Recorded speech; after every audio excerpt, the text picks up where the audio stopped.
everyone, so carrying on reviewing Pale Rider. Okay, so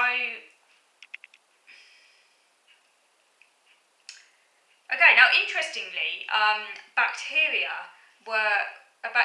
was originally blamed for flu because viruses they didn't really know about the existence of viruses. They were because their technology at the time was very, very limited, and until the invention of the electron microscope, you couldn't see a virus.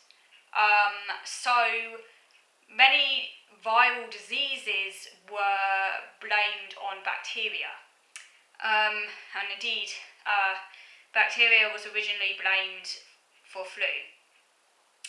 For example, in 1892, a man called Richard Pfeiffer found a bacterium called Haemophilus influenzae. Now, this bacteria does in fact exist, and it can cause a particularly nasty disease, particularly in infants. I think there is a vaccine for it now, but it's not caused by. It doesn't cause flu, has its name, which is so its name is rather it's wrong in that aspect. But yeah, it doesn't cause flu, but at the time they believed it did, hence the name. Initially, many people believed that flu was caused by God, a sort of fatalistic attitude. But later on, there was a move towards a sort of personal responsibility narrative,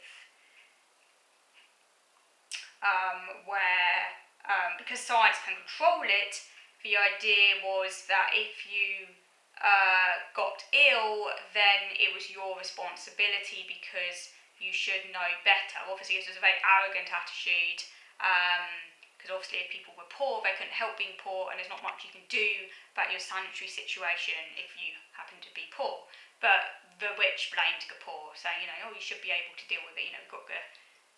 Sound familiar? Yeah, it's a long story. But yeah, eugenics, basically, the poor were said to be inferior, and they blamed them for disease. Now,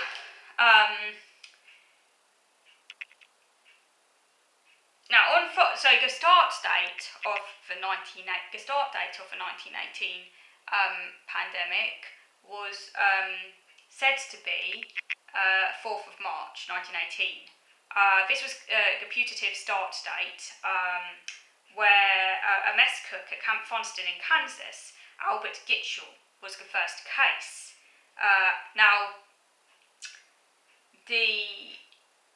This first wave was actually pretty mild.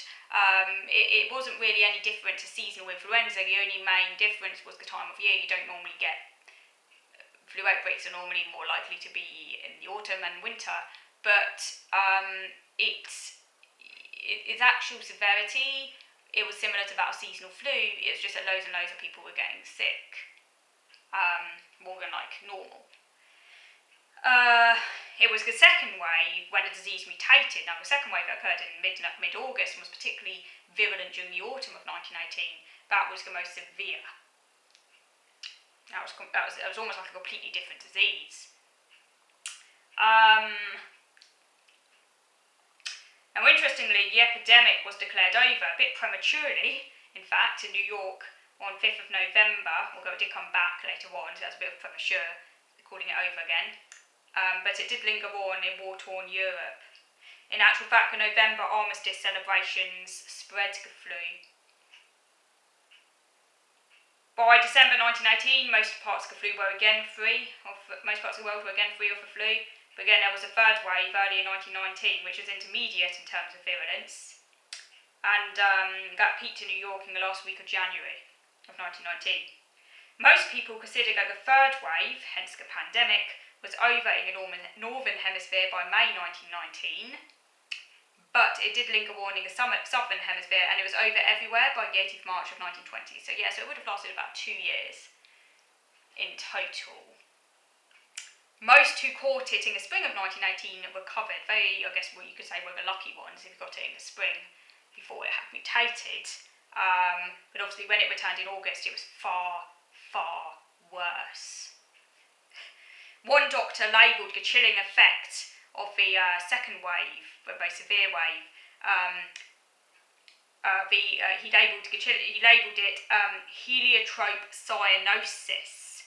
That's after the plant, the heliotrope plant that has purple or blue flowers, and that's because the patient's colour could change from red to black, and if the person turned to black, and that suggested that death was imminent. Now, people were convinced that the spring wave was influenza because obviously it pretty much, your symptoms are very similar to like normal flu. But the autumn wave appeared like a plague. In actual fact, many people didn't think it was the same disease. It appeared because it was so severe. Many people actually assumed at first that it might be the pneumonic plague. Now, the pneumonic plague. Now, there are 3 varieties of plague, and they're all caused by the same bacterium, Yersinia pestis. But they present differently. The pneumonic is the most lethal of the 3 and the most contagious because it is transmitted by the air.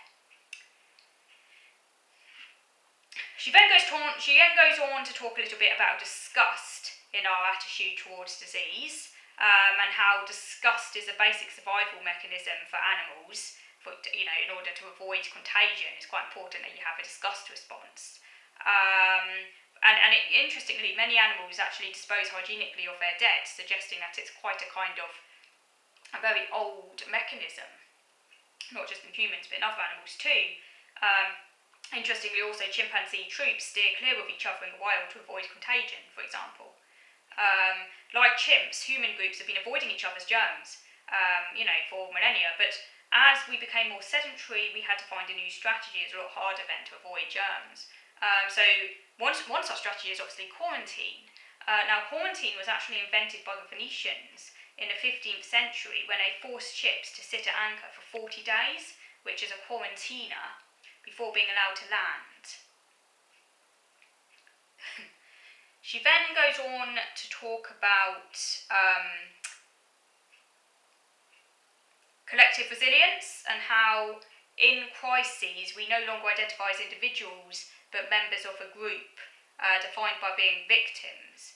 But the problem with this sort of group mentality is that it's not, of course, rational. Now, in normal times or in another disaster, for example an earthquake, helping others would be very appropriate and it would be the ethical thing to do. The problem is that contagion turns this on its head. Helping others in a group is now becomes selfish because you could be spreading the disease. Interestingly, it could be argued that collective resilience is selfishness anyway. It's just based on a broader definition of self, like, we're all in this together sort of mentality. So it's just a kind of broader definition of selfishness. But at some point, the group identity splinters, and then people revert to identifying as individuals. It's often once the worst is over that truly bad behaviour is most likely to emerge. You get a sort of state of anarchy as that group splits up, and people are no longer sure what their role is anymore, and this can lead to a kind of sense of post-group, almost like post-group dysphoria, almost like, you've been in this kind of group mentality for a while, and it's all broken up, and it's like, where are you now? Now, where did the flu pandemic originate? It's not entirely sure. Even in 1918, medics doubted that Camp Funston, the military base in Kansas, where Albert Gitchell fell ill on the 4th of March 1918, was the origin, so it may or may not have been the source of the disease. Some people even pointed to China, but then again, there is a lot of anti-Chinese sentiment, so you have to kind of take that with a grain of salt. I mean, it could have started in China, but of course, we just don't know. Because, there was that myth of a yellow peril, a lot of anti-Chinese sentiment and prejudice and, at the time. So, we don't know really. One thing we do know is that it did not begin in Spain, despite the name Spanish flu. That's because Spain was neutral during the war. They didn't censor their press like in other countries. The newspapers were full of sort of coverage about the flu, particularly, you know, when a king, Alfonso got the flu, it was all covered.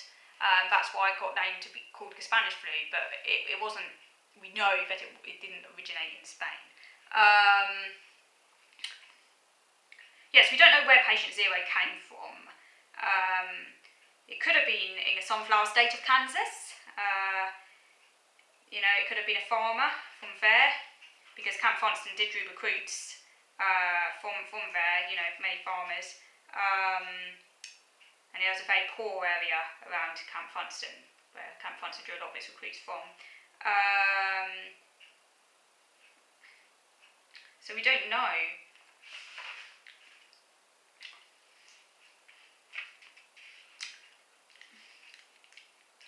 Now, in the end, she talks a little bit about vaccines as well. The very first flu vaccine was produced in 1936.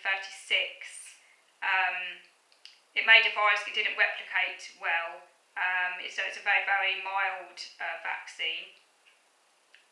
They made a virus that didn't replicate well, so, you know, a very, very mild virus that didn't cause disease. And that first vaccine, that first flu vaccine, by the way, was used in the Soviet Union for years. The problem is, though, that the virus could continue to reproduce in the recipient and potentially recover its virulence. So later it was treated with a chemical formaldehyde to inactivate it. The later vaccines were also developed that protected against the Morgan 1 type, and these are called polyvalent vaccines. They were developed by the 1940s. Okay, so I'm going to move on now to the next video to talk about the makeup of the flu virus. So moving on to video number 3 now.